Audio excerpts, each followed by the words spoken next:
안녕하세요. 투데이안경 코리아마켓 손유빈입니다. 안녕하세요. 박수진입니다. 네, 오늘 코스피, 코스닥 양지수 모두 기분 좋게 출발을 했던 하루였는데요. HLB의 루머가 확산이 되면서 투자 심리가 잠시나마 급격히 악화가 됐었습니다.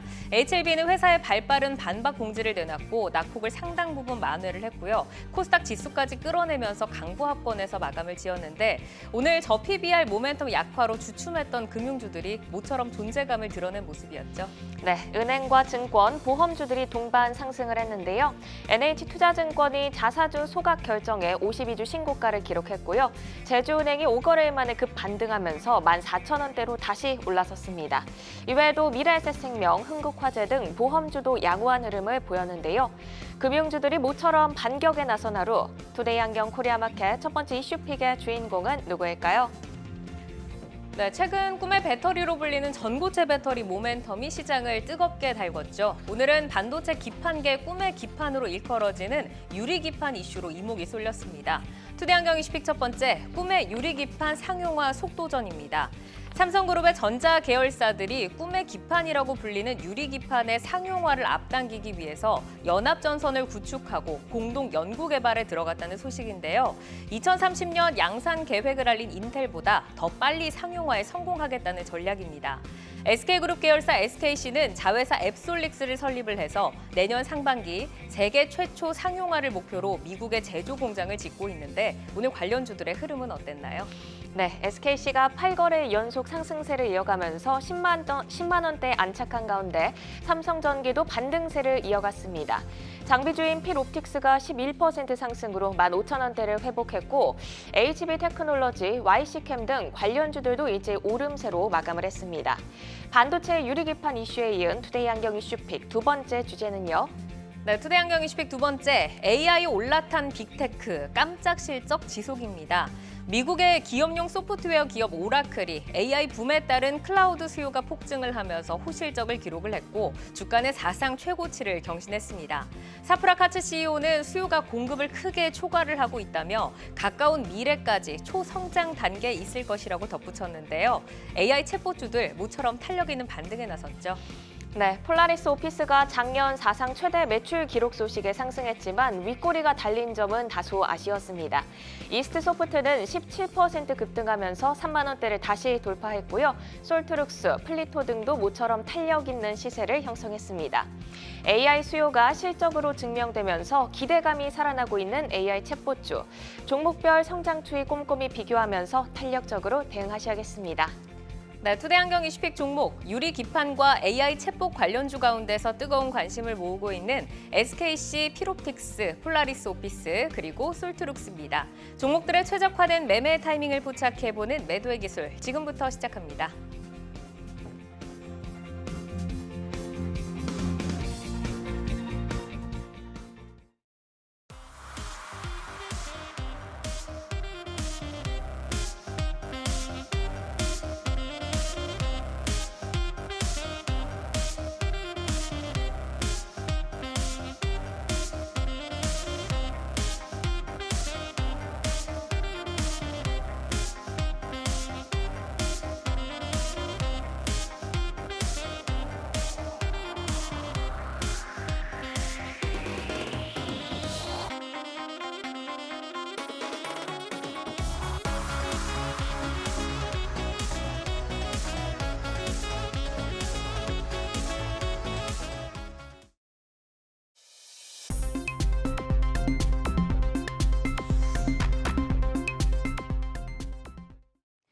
종목별 최적화된 매매 타이밍을 포착해보는 매도의 기술, 투데이안경 이슈픽 첫 번째, 꿈의 유리기판 상용화 속도전입니다. 삼성그룹의 전자 계열사들이 꿈의 기판이라고 불리는 유리기판의 상용화를 앞당기기 위해서 연합전선을 구축했다는 소식입니다. 자, 2030년 상용화를 목표를 하고 있는 인텔보다 더 빠른 상용화로 시장을 선점을 하겠다라는 전략인데 지금 이제 유리기판이 왜 꿈의 기판이다라고 불리는지 그리고 유리기판을 선점을 하게 되면 가져올 수 있는 효과 어떤 거 있는 건가요? 일단 최근에 내용을 좀 종합을 해드리자면은 저희가 CES 2024 할 때 삼성전기에서 유리 기판을 상용화할 가능성이 있다는 부분이 나왔었어요. 그러니까 그때는 조용했다가 굳이 왜 지금 움직이는지 일단 살펴봐야 될 것 같은데, 기본적으로 최근 시장 살펴보시면은 조금은 좀 기술력이 앞선, 예를 들어서 CXL이라든지 네. 뉴로모픽 같은 신기술의 시장이 환호하는 경향이 좀 있습니다. 참고로 CXL, 뉴로모픽 같은 경우는 다음 주가 GTC 2024 엔비디아의 AI 컨퍼런스 때문에 일단 조금 더 가는 모습을 보여주지 않을까 말씀드리는 중이고, 여기 유리 기판의 특징은 뭐냐면은 우리가 알고 있는 어드밴스드 패키징, 즉 2.5D 패키징, COWS 공정이라 얘기를 하잖아요.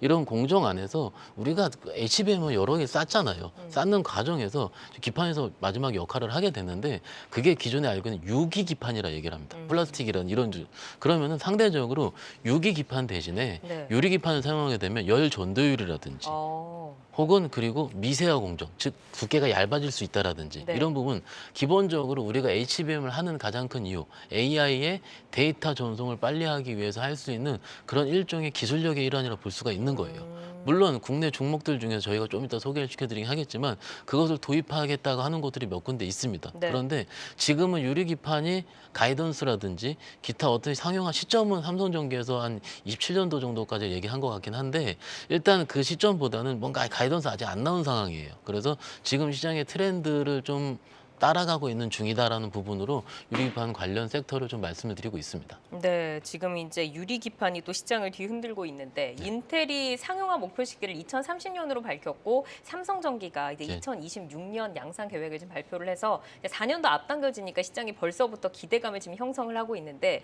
이 모멘텀의 연속성이 얼마나 좀 길게 이어질지 좀 궁금하고, 앞으로 좀 어떻게 좀 대응을 하는 게 좋을까요, 이사님? 네.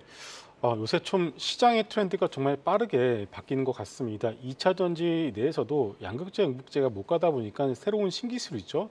전고체 쪽으로 이제 테마가 갑작스럽게 형성이 되는 듯한 모습이 나오고 있는데, 이 IT 반도체 쪽에서 얼마 전에 CX에 이제는 또 뉴로모픽, 그 뒤로 이어서 이제는 유리기판에 대한 어떤 테마까지 형성이 되고 있습니다.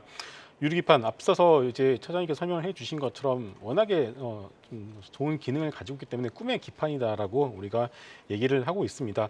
삼성전기가 이제 밝힌 바에 따르면은 2026년부터 유리기판을 본격적으로 양산을 하겠다라고 발표를 했고요. 이와 관련한 어떤 태스크포스 팀도 구성이 되어 있는 것으로 파악이 되고 있습니다.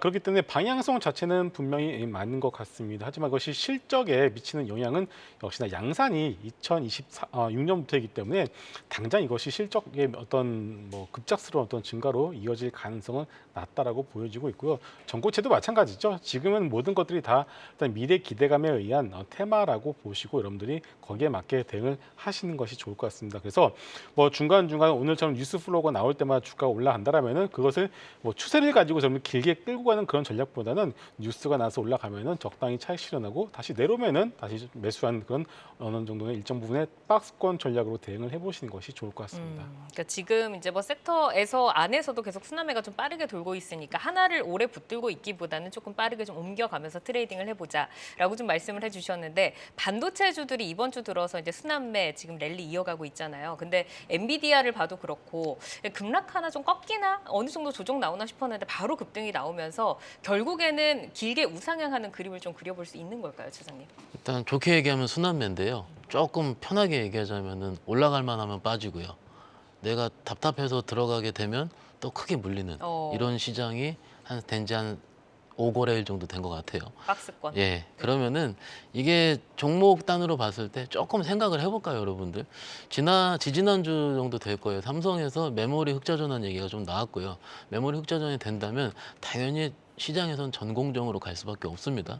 전공정이 우리가 알고 있는 조금은 답답한 소부장주들 이렇게 될 거고, 차라리 지금 상황에서는 오히려 전공정 소부장주를 들고 있다면은 오히려 밑에 권에 있는 것들을 해볼 만한 상황.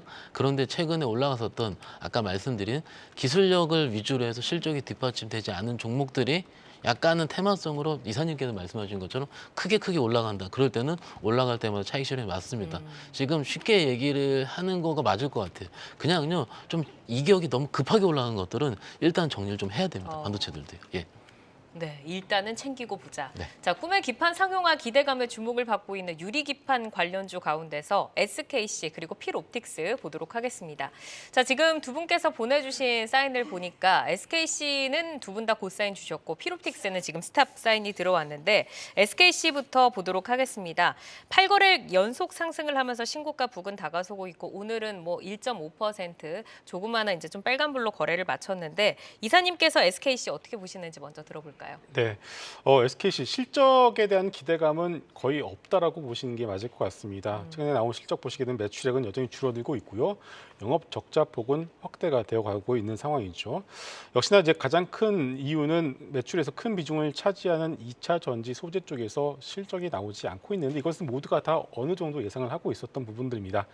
양극재, 음극재 관련된 2차 전지 종목들의 실적 발표를 통해서 뭐 어닝 쇼크가 계속 나오지 않았겠습니까? 그렇기 때문에 SKC 역시 2차 전지 쪽의 실적 부진이 결국은 전체 실적에 영향을 미치고 있는 상황이고요.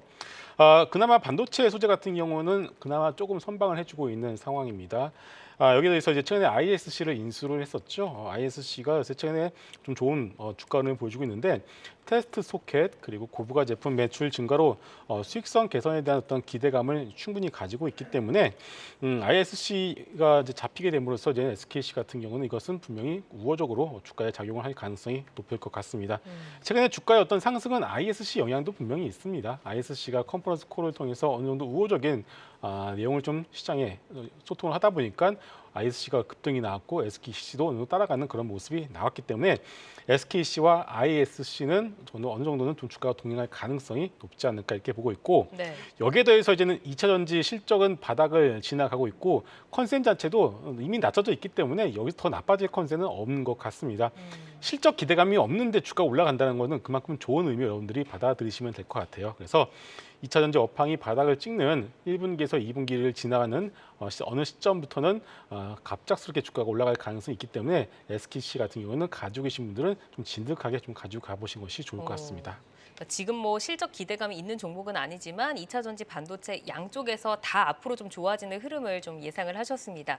자, 차장님께서도 고사인을 주셨는데 SKC가 이제 작년 4분기 컨퍼런스 콜에서 내년 상반기께 이제 유리 기판의 상용화 가능하다라고 밝혔는데 그 자회사 SK 앱솔릭스가 그렇죠. 현재 이제 미국에 제조 공장을 짓고 있다고 하잖아요. 그러면 세계 최초라는 타이틀을 혹시 가져갈 수 있는지 그렇게 되면 기대 효과는 얼마나 좀 볼 수 있을까요? 가져갔으면 좋을 것 같아요. 그죠? 그래서 지금 최근에 SKC 보고서를 보면은 일단 그 우리 유리기판에 대한 부분이 일단 어닝에 아직은 그렇게 크게 포함되지 않는 것 같습니다. 주가가 움직일 때는 본업이 좀 움직여야 되는 부분인데 참고로 그 앱솔릭스 같은 경우는 그 우리가 3,200억 정도 조지아의 공장에 투자를 했고요. 완공이 돼서 이게 지금 영업이익 단으로 끌어진다면 꽤 될 가능성이 크지만 이사님께서 말씀하신 것처럼 지금 입장에서는 SKC는 동박이 돌아야 된다. 4분기 실적 잠깐 보면은 영업 적자가 좀 났어요. 동박도 꽤 났고 전체 영업 적자가 850억 정도 났거든요. 그러면은 동박에서의 마이너스 비용을 좀 줄여야 되는 거고 그리고 아까 말씀하신 ISC 반도체 사업부에서 조금 더 돌아야 돼요.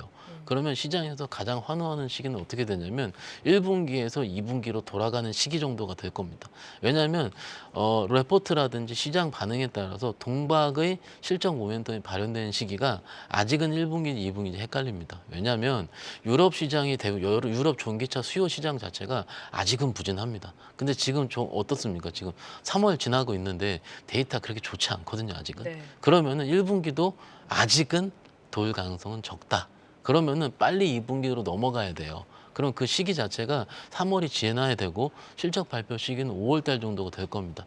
경험적으로 1분기가 지나서 이런 시기에는 4월에서 5월 사이에 많이 움직입니다. 그러니까 지금 최근에 돈 거는 SKC의 본업을 본다기보다는 전체 2차 전지 산업을 가지고 박스로 들어올리는 수급이 들어와서 SKC가 들어올린 거고 그러면 종목 단위에서 봤을 때는 2분기로 넘어갔을 때 확인을 해야 되는 절차를 거친다는 거죠. 네. 그럼 경험적으로 어떻게 합니까? N자형으로 갑니다. 이렇게. 그래서 이런 시기를 겪는 거를 우리 시청자분들께서도 아실 필요가 있다. 그리고 반도체는 좋지만 동박 쪽이 돌아야 되는데 그거는 2분기로 확인하자. 요걸로 좀 정리를 한다면은 뭐 지금 들고 있더라도 2분기까지는 좀 보셔도 어떨까 말씀드릴 수 있겠습니다. 그러니까 갖고 계신 분들은 길게 봤을 때는 어쨌든 모든 산업들이 좋아지는 흐름이 나오기는 하겠지만 중간중간 확인할 때마다 좀 빠질 그렇죠. 수 있다. 뭐 이런 변동성도 있을 수 있다는 감안해야 된다라는 말씀이신데 만약에 이제 지금 길게 두 분께서 좋은 뷰를 주고 계시기 때문에 SKC 그럼 지금 좀 접근해 볼까 하시는 신규 매수를 원하시는 분들도 계실 거잖아요. 그런 분들은 어느 자리가 좀 적당할까요, 이사님? 네, 대형주의 성격을 가지고서 움직이고 있습니다. 물론 최근에 ISC 때문에 어느 정도 변동성이 있는 것은 사실입니다만은 이런 종목들 같은 우리가 추격 매수를 해야 되는 상황이 있고 종목이 있는데 이 종목 같은 경우는 최대한 낮게 잡으셔야지 그나마 좀 마음 편히 가져갈 수 있는 종목인 것 같습니다. 그래서 목표가는 12만 원으로 제시를 해드리되 매수는 좀 최대한 싸게 10만 원 언저리에서 여러분들이 좀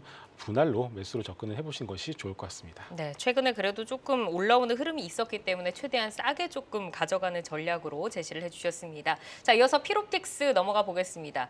3월 들어서 이제 핑퐁 흐름으로 등락을 좀 반복을 하고 있는데 오늘 탄력이 좋았습니다. 오늘 피롭틱스가 11% 급등세 유지를 했고 장 초반에는 더 강했었죠. 근데 여기서는 두 분 모두 다 스탑을 주셨어요. 네. 피롭틱스에 대해서는 어떤 뷰를 갖고 계시는지 차장님께 먼저 들어볼게요. 우리가 알고 있는 피롭틱스의 스토리를 짧게 정리를 해드리자면 필에너지라는 회사가 작년에 상장을 하면서 네. 상장 직전에 필옵틱스가 급등을 했습니다. 아마 사상 최고로 많이 올랐을 겁니다. 그 회사 필에너지가 상장하고 난 다음에 자회사가 상장했으니까는 조금 이제 시장에서 뒤떨어서 좀 시장에 소외가 됐었던 거고 기본적으로 레이저 디스플레이 장비 업체라 보시면 될 것 같습니다. 그래서 차세대 반도체형 어드밴스 패키징 장비도 역시 개발 중인데 그건 아직까지 시장에서 나오지 않은 상황이고요. 그러면 우리가 알고 있는 2차 전지 장비 업체로 보는 게 가장 리즈너블하지 않을까 싶습니다.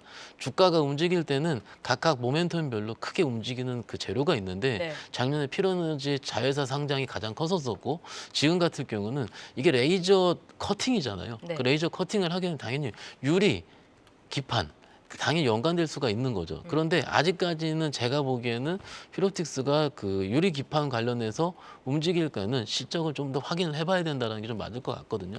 그러면 피롭틱스 오늘 시총이 좀 어떻게 되죠? 시총 같은 경우가 지금 3,600억 정도 됩니다. SKC 움직인 것보다 좀 덜 움직였죠. 왜냐하면 상대적으로 테마성으로 붙는 주식들의 경우는 작은 주식이 더 많이 움직이니까. 그래서 오늘 테마성을 크게 움직였다 보는 게 맞을 것 같습니다. 그렇기 때문에 저희 축하드리고요. 왜냐면은 지금 그때 작년에 많이 올라갔을 때 빼놓고는 거의 최고가로 올라가 있어요. 그래서 뭐 지금 정도라면은 좀 부담이 안 되는 상황이기 때문에 지금 정도면 홀드 의견 그리고 이제 이 정도면 나오면 되지 않을까 말씀드리고 있습니다. 그러니까 테마에 지금 확실하게 편승을 하긴 했지만 테마로 받아들여야 되는 종목이다 정도로 좀 정리를 해주셨는데 말씀을 주신 것처럼 그 유리기판 절단 장비 개발 소식을 작년 연말에 알린 바가 있는데 혹시 뭐 이 장비의 경쟁력이라던가 유리기판 시장이 본격적으로 개화가 된다고 하면 아직은 조금 멀었다고 하지만 실질적인 수혜를 기대해 볼 수 있는 회사라고 보세요, 이사님. 네, 물론 기대감이 있으니까 최근에 주가 흐름이 위로 상방으로 변동성이 나왔다라고 봐야 되겠죠.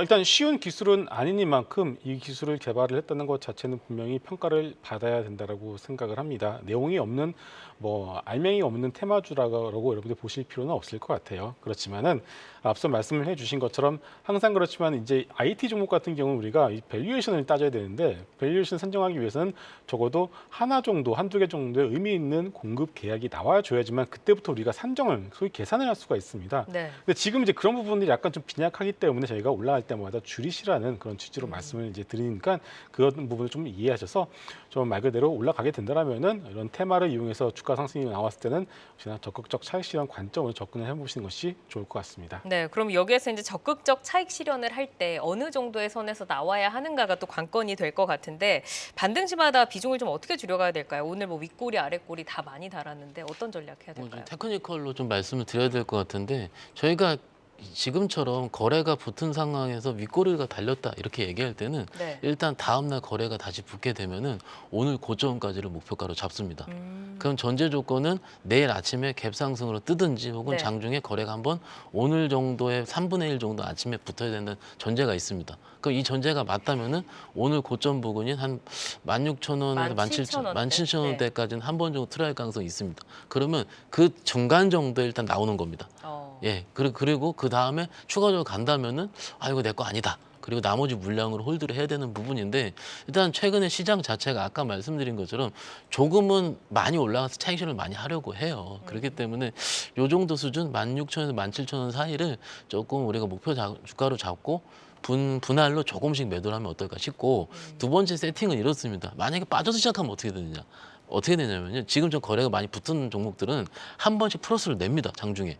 그때 빠져나오는 거죠. 잘 지켜보고 있어야 그렇죠. 되겠네요. 좀 내일은 조금 화장실 가시지 말고 들고 있으시다면은 네. 좀 오전 한 1시간 정도는 보시는 게 맞을 것 같습니다. 오전에는 특히 이제 네. 거래량이 또 많을 때니까 계속해서 지켜보면서 슈팅이 나올 때마다 조금씩 챙기는 전략을 짜주셨습니다. 자, 그럼 AI 챗봇 쪽 넘어가겠습니다. 오라클의 클라우드 부문의 매출 폭증 소식이 AI 관련주로 지금 온기를 다시 좀 불어넣고 있는데 뭐 엔비디아, 브로드컴, 오라클, 미국 AI 관련 기업들의 깜짝 실적 행진이 AI주 랠리를 지금 끌고 가고 있습니다.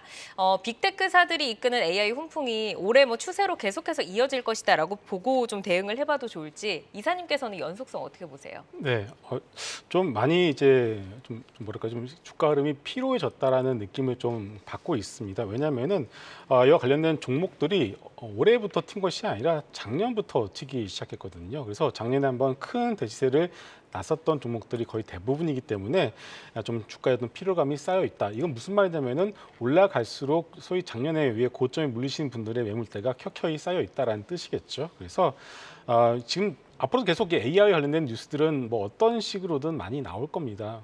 음성이 되었던 영상이 되었던 어떤 식으로 나오겠지만 결국은 그때마다 주가가 위로 변동성이 나온다라면은 결국은 이제 단기로서만 좀 접근하는 그런 수급들이 거의 대부분이기 때문에 올라갈 때마다 비중 축소를 하셔야지 거기서 추세를 잡고 전고점을 돌파를 하겠다라는 어떤 그런 생각을 가지시고 대응을 하시면 조금 어렵지 않나 이렇게 보고 있습니다. 네, 이미 뭐 출발한 지가 꽤 됐기 때문에 여기서도 역시 좀 챙겨가는 전략을 좀 짜주셨는데 국내 증시에서 이제 AI 반도체 중심으로 랠리가 지속되는 가운데 그 AI 챗봇 관련주들은 조금 소외를 받은 측면이 있었잖아요. 그러면 이 시점에서 방향을 조금 위로 열어놔도 될지 아니면 전반적으로 가격 조정이 나올 수 있는 점을 좀 염두를 해야 될지 어떻게 봐야 될까요? 가격 조정은 이미 나왔죠. 나올 만큼 나온 상황이고 네. 왜 오늘 그런 챗봇 관련주 우리가 그전에 얘기했었던 GPT 스토어 관련주가 될 수도 있고 테마는 한 두세 개 정도 섞여 있는 상황이죠.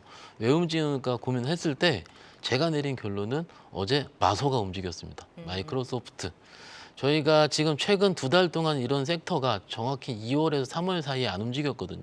그리고 주가만 많이 빠졌어요. 그런데 2월에서 3월 사이에 마이크로소프트가 박스권이었습니다. 엔비디아 날아갈 때 마이크로소프트는 쉬었다는 얘기죠. 무슨 얘기냐면 마이크로소프트가 제미나이라는 소프트웨어를 그 AI 관련주를 얘기를 하면서 그때 크게 움직였거든요. 네. 그러면 그런 관련주들은 지금 움직일 명분이 없었다는 겁니다. 만약에 더 간다면은 마이크로소프트가 지금 자리가 나쁘지 않거든요.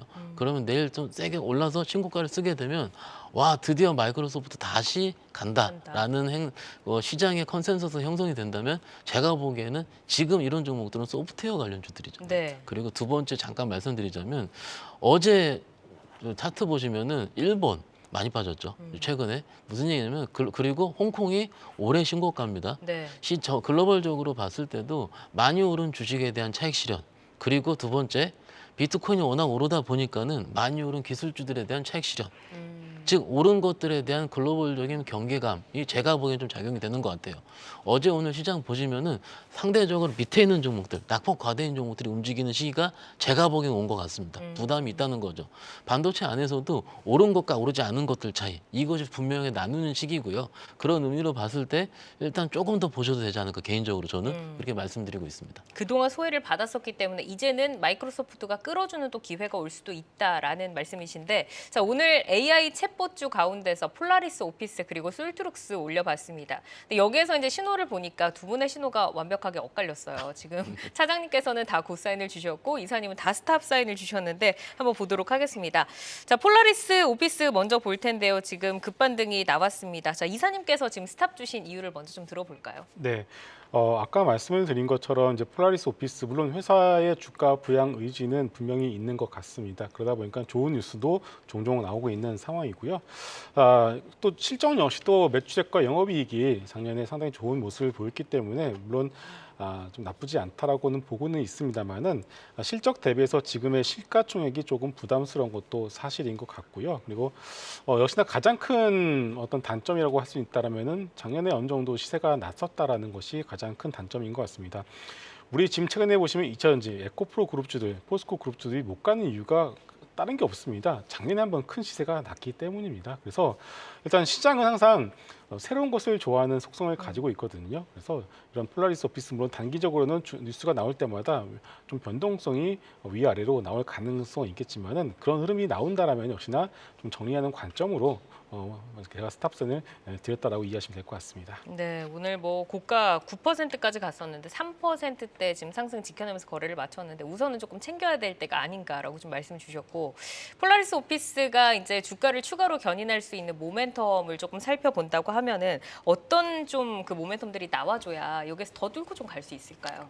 AI가 나와야죠. AI. AI 수익이 나와야 되는데 이사님께서 잘 설명을 해주셨어요. 폴라리스 오피스가 작년 실적이 잘 나왔다라고 얘기하셨는데 네. 막상 실적을 열어보면 잘 나온 거가 맞을까요?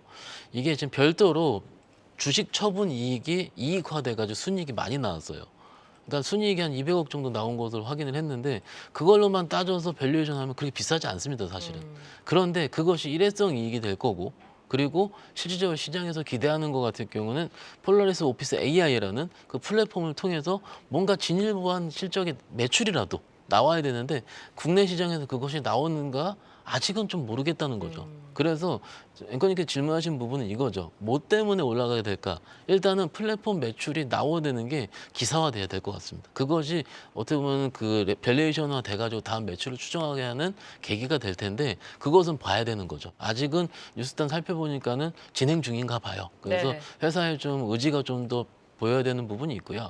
두 번째로는 뭐냐면은 최근에 종목들이 좀 강한 종목들을 보시면은 회사의 회사가 얼만큼 적극적으로 주식에 대응하는지 이것도 좀 있습니다. 근데 과거에 근데 폴라리스 오피스는 꽤 적극적으로 대응하는 편 같습니다. 기사도 자주 나오고요. 어떻게 보면 네. 기사가 나오지도 않을 법한 부분인데도 기사가 잘 나오기도 하더라고요. 그만큼 주식에 대해서는 진심인 것 같기도 하고요. 그래서 일단 여기서 물론 올라야 되면은 차익 실현 부분 저도 맞다고 생각합니다. 하지만은 일단 아직 오르지 않았기 때문에 전고점까지는 네. 좀 그 시점까지는 기다려도 되지 않을까 싶어서 말씀을 드리고 있습니다. 네, 우선은 지금 뭐 그동안 가지 못했다라고 지금 보시는 차장님의 지금 시각이 있고 플랫폼의 AI 매출이 가시화가 되는 부분과 또 회사의 뭐 주가 부양 의지가 좀 더 적극적으로 발휘가 될 때 주가가 더 올라갈 수 있을 것이다 정도로 정리를 해보겠습니다. 자, 그럼 이어서 솔트룩스 넘어가 보겠습니다. 2월 중순부터 하향을 하던 주가 이번 주 들어서 바닥을 조금 지지를 받고 있는 것 같은데 여기에서도 역시 두 분의 사인이 엇갈렸고 비슷한 좀 느낌일 것 같아요. 차장님 솔트룩스 보시는 뷰 한번 들어볼까요? 여기서 못 팔죠. 어떻게 보면 워낙 많이 빠져가지고 네. 일단 금음으로 말씀드리는데 사실은 조금은 우리가 주식을 할 때 실체가 있느냐 없느냐를 좀 볼 때가 있습니다. 있는데 솔트룩스는 실체가 있어요. 편하게 말씀드리자면 우리가 공공 부분이라는 대기업을 대상으로 다양한 AI 응용 제품을 제공을 하고 있고 그것이 레퍼런스화 되고 있습니다. 그런데 잘 들어보셨을 거예요. 국민비서, 국비 아시죠? 이겁니다. 그건 우리가 알고 있는 거잖아요. 알고 있는데 사실은 그거에 대한 매출이라든지 이익이 얼만큼 꽂힐 건 잘 몰라요. 적어도 그 대기업 향으로 그리고 공공 부분에서 많이 쓰고 있는 것만큼 일단 거기서 조금만 터져주게 되면은 한 번 정도의 업사이드가 있을 수 있다는 거예요. 네. 대부분 AI 관련 소프트웨어 관련 주식들이 안 가는 가장 큰 원인은 그냥 쭉 올라갔다가 매출 안 터져서 안 가는 거거든요. 그런데 일단 솔트룩스는 지금 어느 정도 보이고 있다는 겁니다. 사실은 우리가 봤을 때 국비가 좀 답답할 때도 가끔 있고요. 그럴 때 있긴 있죠. 항상 너무나도 그 최 GPT 같은 모습은 아니기 때문에. 발빠르게 또 나오지 않기 그렇지 때문에. 그렇지만은 기술이라는 건 진일보하게 되는 거고요. 음. 막상 LLM 플랫폼 가지고 판매뿐만 아니고 일단 서비스 업그레이드 계속 진행 중인 걸로 알고 있습니다. 네, 예. 알겠습니다. 어쨌든 뭐 정부 레퍼런스를 보유를 하고 있고 실적도 찍히고 있다. 그리고 지금 너무 많이 빠졌기 때문에 뺄 수 있는 그런 타이밍은 아니다라고 하셨는데 지금 김성훈 이사님께서는 여기서도 스탑 사인을 주셨잖아요. 그러면 갖고 계셔서 지금까지 기다리셨던 분들이라고 해도 여기서 지금 손절을 좀 해야 될까요? 뭐 손절까지 말씀을 이제 드리는 것은 아니고요. 좀 그게 극단적인 말씀을 드리는 건 아니고 확실히 신규 마찬가지로 진입은 좀 스탑이다. 그렇죠. 신규 진입에 대해서는 조금 이제 좀 생각을 해보시자라는 뜻입니다. 왜냐면요. 작년에 이 종목이 6,000원에서 5만 원까지 올라갔습니다. 어떻게 보면 거의 10배거 거의 근처까지 갔었죠. 그리고 나서 계속 흘러내리고 있는 상황입니다. 제가 이 말씀을 드린 이유가 뭐냐면요. 주가라는 거는 언제 가장 탄력 있게 올라가냐면은 새로운 종목이 나왔을 때, 새로운 어떤 지금 최근에 CXL 그리고 뭐 뉴로모피 이런 것들이 나오는데 시장이 아직까지 이것에 대해 스터디가 되어 있지 않기 때문에 두루뭉실한 미래를 어떤 성장선의 바탕으로 주가가 가볍게 올라가는 것이거든요. 그런데 물려 있는 사람들이 많은 종목 같은 경우는 어떻게 되면 그분들이 공부를 합니다. 그리고 시장에서도 이 종목에 대해서 공부를 하기 시작했고 충분한 스터디가 되어 있다는 뜻입니다. 그러면은 주가가 올라가는 데 있어서 허들이 많이 생긴다는 뜻이거든요. 이 종목은 이런 것들이 좀 걸릴 텐데 이런 것들은 좀 안 좋을 텐데 라는 식으로 아무것도 몰랐을 때 올라갈 때랑 정반대 현상이 나올 수도 있다는 뜻입니다. 그런 측면에서 주가가 올라가는 어떤 그 상승세가 조금 더딜 가능성이 있기 때문에 차라리 앞서 말씀해 주신 것처럼 최근에 바닥권에서 새롭게 시작한 종목들이 하나둘씩 나타나고 있거든요. 그래서 차라리 그런 종목들을 한번 찾아보시는 것도 좋을 것 같습니다. 올라갔다가 지금 내려간 종목보다는 이제 시장에서 바닥에서 바로 올라갈 수 있는 좀 더 신선한 재료들로 찾아보자라고 좀 말씀을 해주셨습니다. 뭐 이런 부분 같은 경우에는 투자의 관점에 그 비중을 어디에 두냐의 좀 차이인 것 같습니다. 자, 오늘 매도의 기술은 SKC와 필옵틱스, 폴라리스 오피스 그리고 솔트룩스까지 살펴드렸고요. 저희가 현재 주가와 모멘텀을 기준으로 매매 포인트 제시를 해드리기 때문에 시장에 따라서 전략이 변동 가능한 점도 기억을 해주시기를 바라겠습니다. 계속해서 주요 이슈 모멘텀 팔로우하면서 여러분의 전략 체크해드리겠습니다.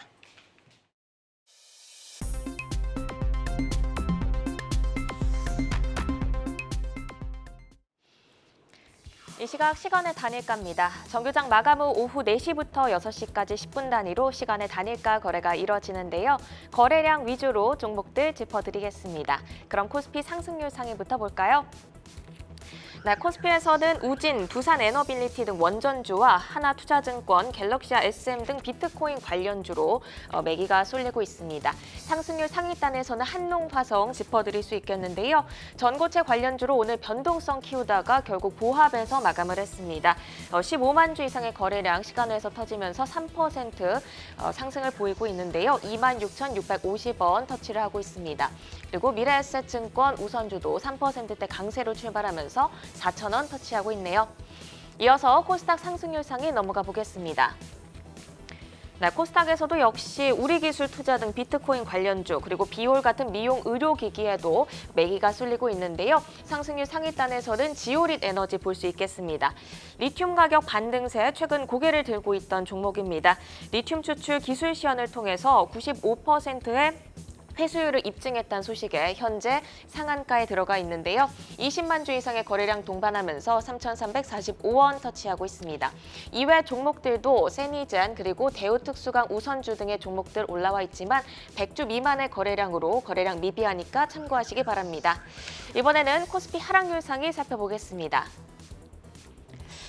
네, 삼화전기 페라이트 관련주죠. 오늘 6% 강세로 마감을 했지만 시간에서 하락세로 전환이 된 모습입니다. 2% 하락을 하고 있고 또 우진이 8,750원 지나가고 있습니다. 오늘 저 PBR주 금융주 상승세 23% 급등한 제주은행, 거래대금 실리면서 하락폭 키우고 있는데요. 2% 하락하면서 14,160원 지나가고 있습니다. 마지막으로 코스닥 하락률 상위 살펴보겠습니다. 네, H&B 디자인이 4% 하락을 하고 있고요. SM코어가 2% 하락하고 있습니다. SM코어는 SK온과 현대차의 80조 장기 공급 계약 협상 수혜주로 부각되면서 오늘 오후장 들어서 19% 상승한 종목인데요. 시간외에서는 차익 실현 매물 나오면서 2%대 약세 흐름 가져가고 있습니다. 네, 이렇게 이 시각 시간의 단일가 살펴봤는데요. 잠시 후 시간의 단일가 특징주를 통해서 더 자세한 내용 짚어드리겠습니다.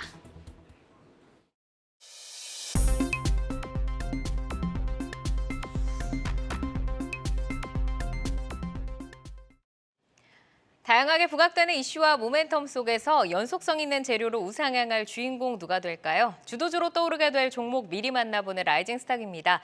자, 오늘 세 분이 가지고 오신 종목 화면으로 먼저 확인해 보겠습니다. 황재수 지점장 한국항공우주, 박현상 차장 PNT, 김성훈 이사 메타바이오메드 가지고 오셨는데요. 황재수 지점장의 라이징 스탁 먼저 보겠습니다. 한국항공우주 라이징 포인트 먼저 짚어볼까요? 예, 우선은 다 주식 투자하시는 분은 다 많이 들어보셨을 겁니다. 한국항공우주는 우리나라 대표의 이제 우주항공뿐 아니라 항공에 대한 기업이다라고 보시면 되고요. 국내 유일의 항공기 이제 체제 종합적으로 이제 제작하고 판매할 수 있는 업체고요. T50으로 잘 알고 계시죠. 그리고 KF21계열의 이제 고정익기라든지 헬기로 할 수 있는 KUH 등의 이제 회전익기, 그리고 각종 무기, 무인기 이런 부분을 만든다라고 보시면 되고, 또 민간이죠. 최초로 민간 주관에서 이제 차세대 중형위성이라든지 국방위성 개발에 대해서 우주항공에 대한 부분도 있고, 이러한 부분 때문에 이제 많이들 아실 거고요. 많이들 이제 공부하신 분들이 많이 계실 겁니다. 근데 실질적으로 주가는 많이 안 갔던 부분은 있었습니다. 그 이유는 사실 2023년 대비해서 2024년이 실적이 이렇게 턴해서 갈목할 만하게 오르진 않더라고요. 이유는 말씀드리겠지만, 하지만 이제 2025년도, 26년으로 할수록 급격하게 좀 상승하는 구조로 가고 있기 때문에요. 밸류가 요즘에 이제 방산이 올라가면서 실질적으로 실적에 대한 모멘텀이 없어서 그동안은 못 갔지만, 우선은 우주항공에 대한 이제 업황 자체가 이제 밸류가 올라오고 있기 때문에요. 같이 이제 수혜를 받을 가능성이 높고요. 결과적으로 실적은 25년도, 26년도 폭발적으로 증가할 수 있기 때문에 그럼 이제 좀 관심을 가지셔도 된다라고 봅니다. 네, 지금 우주항공이나 방산에 대해서는 전반적으로 다들 좋은 뷰를 주고 계시는데 그간 실적이 나오지 않았는데 25년도, 26년도부터는 증가할 수 있다. 그러면 이 스토리를 한번 좀 들어볼까요? 예. 우선은 KFX라는 사업이 드디어 이제 결실을 맺을 것 같고요. 실질적으로 20대부터 시작해서 사실 이제 40대를 초도 물량으로 하겠다라고 했지만, 결과적으로 20대 그리고 또 25년 이후에 20대로 이제 나눠서 하는 부분으로 좀 우려는 좀 거쳤습니다. 이게 이제 사업이 이제 시작해서 1.5조 수준이 이제 나오고요. 그리고 이제 그 헬기 수리원 많이 들어보셨을 텐데 2010년도부터 이제 초도를 시작을 해서 220대 양산을 체결했습니다. 해병대뿐 아니라 소방 그리고 의료용으로도 이제 사용되고 있는 부분이 있기 때문에 많이들 아실 겁니다. 근데 이제 10년 동안 되면서 국내에 국한되어 있어서 사실 약간 오명이라고 하기도 좀 애매하긴 한데 수출을 계속 못했거든요. 근데 결과적으로 이제 수출이 이제 나오게 됩니다. 이러한 부분이 또 영향이 있고요. 지금 아랍에미레이트에 이제 12기, 그러니까 6천억 정도 되고요. 이라크에 25대, 1.2조까지 됩니다. 그리고 이제 T50 계열이라고 할 수 있는 T50, TA50, FA50B, 이제 인도네시아 아니면 이라크 지금 계속적으로 이제 수주 진행을 하고 있기 때문에 여기서 또 나타날 확률이 굉장히 높고요. 이러한 부분 때문에 결과적으로 올해는 아까 말씀드렸던 초도 물량 20대부터 시작을 해서, 그리고 헬기에 대한 부분, 그리고 또 이제 T50 계열에 대한 부분도 올해부터 계속적으로 발주가 나올 가능성이 높고요. 최근에 이제 기사가 좀 나온 것 같긴 한데, 이제 회사에 지금 중동에서도 많이 방문 왔다 갔다라고 하는 부분은 좀 회사 좀 바쁜 상황이고요. 수주 가능성이 높다라고 말씀드릴 수 있고, 실질적으로 이러한 부분은 매출로 오는 게 올해는 이제 굉장히 수주가 많아질 것 같고요. 매출로 발생하는 게 25년, 26년으로 가면서 이제 영업이익에 대한 급증이 나타날 것으로 예상되고 있습니다. 네, 우선은 이제 수주 뉴스가 나올 때마다 시장에서 주가가 또 반응을 보일 수 있다라는 기대감 가져볼 수 있을 것 같은데, 그러면은 가격은 어느 정도까지 좀 바라볼 수 있을까요? 사실상 장기간 차트를 보시면 굉장히 장기간 박스권을 이제 그리고 있거든요. 우선 23년 기준으로는 3조 8천억 매출에 이제 영업이익 2,475억입니다. 근데 실질적으로 24년 같은 경우에 크게 늘지 않는 부분인데, 결과적으로 말씀드렸던 대로 25년도부터는 이제 급격하게 누는 구조를 갖고 있기 때문에 주가는 올해 이제 좀 다지다가 결과적으로 우상향하지 않을까라고 이제 생각되고요. 벌써 한 몇 년간의 이제 박스권을 이제 돌파할 시기, 우선은 이제 분위기 아닙니까? 그 테마 같은 경우 테마라고 하기 좀 그렇긴 하지만 이제 업황 자체가 우상향하고 있는 부분이 있어서 LIG 넥선 같은 경우 올해부터 시작이 굉장히 증가하거든요. 작년에 수주가 굉장히 많았고요. 그래도 올해도 수주 예상되고요. 결과적으로 이제 방산이나 기계업종 자체들이 이제 수주와 함께 약간의 그 실적 텀이 있기 때문에 네. 이러한 부분 때문에 오히려 수주를 보셔야지 주가에 좀 큰 영향이 있다라고 보기 때문에 올해는 좀 괜찮을 것 같습니다. 수주와 함께 또 시장에서 주목을 하는 섹터로 좀 돌아서게 되면 수급이 들어올 것이다. 자, 박스권을 탈피할 수 있는 가능성에 대해서 짚어주셨습니다. 자, 이어서 박현상 차장의 라이징 스탁 PNT인데요. 라이징 포인트 만나볼까요? 네, 차장님 라이징 포인트 어떤 거 있을까요? 네, 우리가 PNT를 제가 들고 왔는데요. 저희 시간에 2차 전지는 정말로 1년 반 만에 들고 온 것 같습니다. 그만큼 시장 순환매가 움직이는 중이고요. 장비주 단에서 뽑으려면 그나마 장비주 안에서 실적이 되는 종목들을 뽑아야 된다는 전제하에서 PNT를 좀 말씀을 드리고 있고요. 지금 최근에 2차 전지 흐름 말씀을 드리면 우리가 알고 있는 동박이라든지 그리고 기타 분리막 빼놓고는 웬만한 공정에 있는 종목들이 다 한 번씩 움직였습니다. 아직까지 전기차 판매율이라든지 기타 산업상에서 봤을 때 그런 움직임은 아직은 보이고 있지 않지만 종목단, 섹터단에서 항상 먼저 움직이게 되는 점을 봤을 때 일단 이 안에서 종목단 순환매는 계속될 가능성이 크고요. 그 안에서 뽑자면은 실적이 일단 먼저 되는 것들로 하는 게 어떨까 싶어서 PNT를 말씀드리고 있습니다. 네, 결국에서는 이제 실적을 믿고 갈 수 있는 장비주 PNT가 네. 탑픽이다라고 말씀을 주셨는데 그러면 가격적으로는 어느 정도까지 보고 계세요? 일단 지금 상황에서 뭐 내용 잠깐만 조금 더 말씀드리자면 이게 가격적으로는 전고점 부분이 한 5만 5천 원까지 좀 말씀을 드릴 수가 있는데 네. 우리가 이제 그 PNT가 장비주 단에서는 우리가 알고 있는 현대차 같은 OEM사가 있고요. 그리고 LG 에너지 솔루션은 셀업체가 있어요. 지금 대부분 OEM사들이 배터리 공정을 자체 내재화를 하기 때문에 중간에 끼어 있는 장비사들 입장에서는 굉장히 좋은 상황입니다. 둘이 싸워야 되거든요. 그러면은 장비주 입장에서 전극 공정의 쿼터 장비라고 얘기를 합니다. 그리고 울트롤 장비를 같이 말씀드릴 수 있는데 이런 PNT 같은 경우는 전국 공정 업체에서 매출 인식이라든지 이런 것들이 본격화가 크다. 근데 실적 면으로 봤을 때 4분기에 이미 보수적인 매출 인식, 설비 투자가 좀 세팅이 있었거든요. 그래서 그것 때문에 좀 안 좋아졌는데 올해 매출을 조금 더 볼 수 있다는 부분. 작년에 우리가 매출이 영업이익이 780억 정도 나왔는데요. 증권사 추산에 따르면 이게 1640억, 2024년도에 꽤 많은 부분이 퀀텀 점퍼가 되거든요. 그래서 다른 종목들 대비해서 PR 단으로 일단은 지금은 적당히 비싸 보이긴 하지만 실적이 퀀텀 점프 되는 게 보인다면은 지금 상황에서 부담이 없어서 말씀을 드리고 있습니다. 네, 목표가는 5만 5천 원 제시를 해주셨습니다. 자, 이어서 김성훈 이사의 라이징 스탁 넘어가겠습니다. 메타바이오메드 가지고 오셨는데요. 포인트 만나볼까요? 네, 메타바이오메드 어떻게 보면 최근에 정말 좀 핫한 2차 전지도 아니고요, 반도체도 아니고 실적을 기반으로 한 실적주다라고 말씀을 드릴 수 있을 것 같습니다. 간략하게 설명을 드리게 되면은 치과용 생분해성 봉합원사 녹는실이라고 여러분들이 이해하시면 될 것 같고요. 그리고 수복제, 근관 충전제 등 치과용 의료 소재를 생산해서 판매하는 기업입니다. 매출의 약 90%가 수출에서 발생을 하고 있기 때문에 수출이 상당히 중요한데 최근에 존슨앤존슨이 이와 동종 업계의 어떤 자회사가 있었는데 그 자회사의 사업을 접어버렸습니다. 그렇기 때문에 그 어떤 마켓의 일정 부분을 이 메타바이오메드가 가져올 가능성이 상당히 높다라고 볼 수 있고 2년 전이죠. 증설을 시작해서 이제 완공이 됐고 증설에 대한 부분들이 올해 온기로 실적에 반영이 될 가능성이 상당히 높습니다. 그렇기 때문에 올해 영업이익을 약 200억 이상 전망을 하고 있는데 현재 시가총액이 1,500억 언더이기 때문에 상당히 싸다라고 말씀을 드릴 수 있을 것 같고 증설한 지 얼마 안 됐습니다. 그런데 얼마 전에 또 10위를 찍었습니다. 10위를 찍은 이유는 또 증설입니다. 얼마나 물량이 딸리게 되면은 증설을 한 지 얼마 안 돼서 또 증설을 하겠습니까? 그래서 또 이 증설에 대한 부분들이 또 내후년에 온기로 반영이 된다면 주가는 계속적으로 우상향할 가능성이 상당히 높다라고 보고 있습니다. 자, 그래서 어떤 메타바이오메드 장기 박스권을 돌파할 가능성도 있기 때문에 내용, 실적, 차트 이 모든 것들이 다 맞아떨어지는 종목이다라고 말씀드릴 수 있을 것 같습니다. 네, 그러면 목표가는 어느 정도까지 설정하고 계실까요? 네, 목표가는 한 1만 원 정도까지 제시를 해드리겠습니다. 지금 5,250원이니까 약 2배 정도의 주가 상승을 조심스럽게 말씀드리도록 하겠습니다. 네, 계속해서 지금 추가 증설을 하고 있는데 이 부분 결국에는 실적으로 다 찍히는 부분으로 기대를 하고 목표가 10,000원 제시를 해주셨습니다. 자, 오늘은 황재수 지점장의 한국항공우주, 박현상 차장 PNT, 김성훈 이사 메타바이오메드 만나봤습니다. 박현상 유한타증권 부천지점 차장, 김성원 MHB 인베스트 이사 여기서 인사드리겠습니다. 고맙습니다. 네, 시간의 단일가 특징주 5위입니다. 5위부터 확인해 볼까요? 오상 헬스케어인데요. 올 하첫 바이오 IP주로 오늘 윗골이 달면서 46% 상승으로 마감을 했는데요. 시간에서는 힘이 빠지면서 4% 하락세 보이고 있습니다. 4위는 에스코넥입니다. 오늘 외국인의 대량 순매수로 22% 급등하면서 고점에서 마감을 했는데요. 고점에서 마감한 만큼 강한 에너지 시간외에서도 이어집니다. 2% 상승하고 있네요. 3위는 한농화성입니다. 전고체 배터리 관련주로 오늘 장중 변동성 키우다 결국 보합으로 마감을 했는데요. 시간외에서 20만 주 이상의 거래량 터지면서 3% 가깝게 상승하고 있습니다. 2위는 대봉 LS입니다.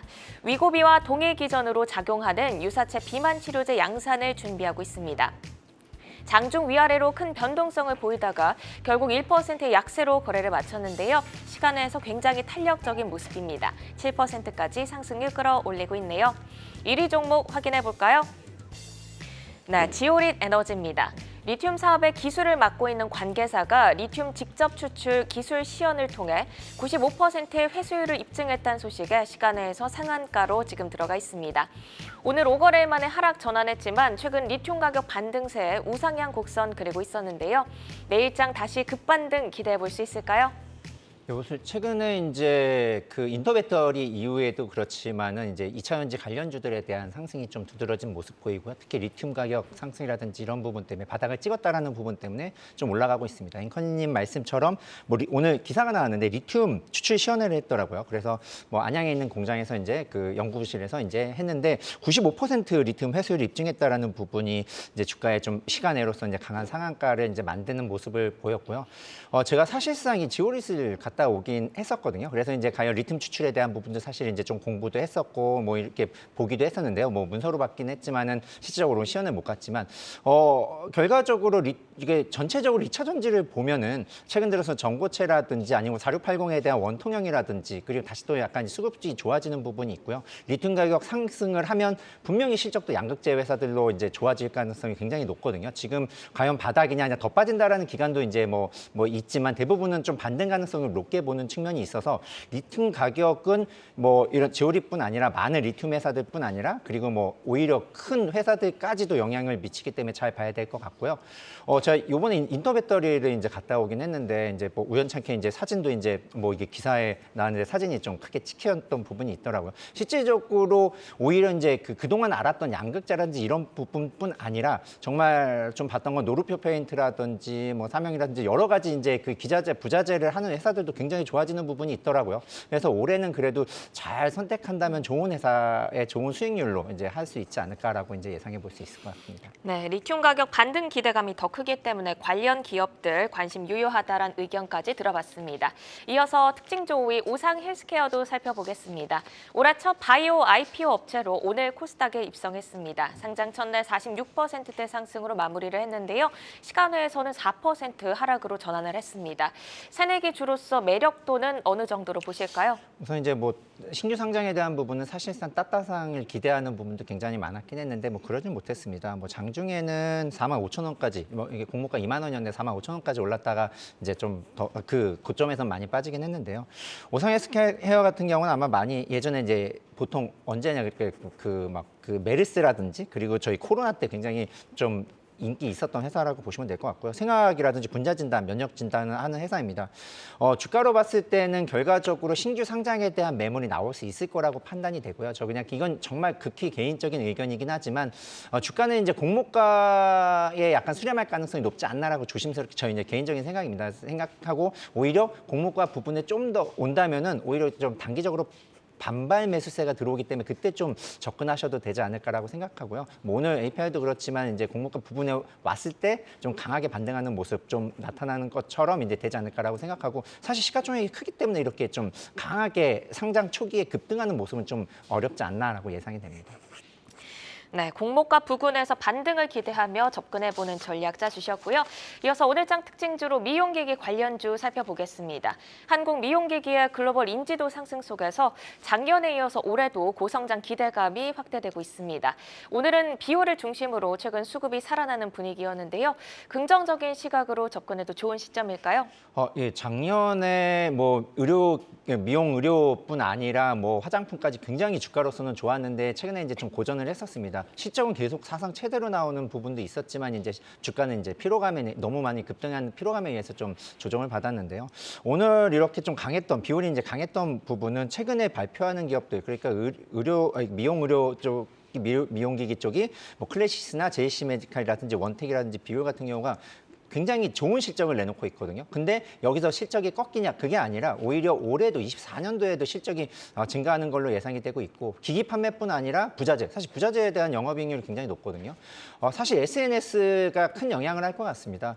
뭐 잘 아시는 것처럼 인스타그램뿐 아니라 뭐 틱톡이라든지 이런 부분을 통해서 한국에 있는 의료기기를 사용했더니 미용기기를 사용했더니 좀 그랬던 부분도 영향이 있고 올해 내내 지속될 가능성은 높은데 작년만큼 강한 상승세는 사실 쉽지 않을 것 같습니다.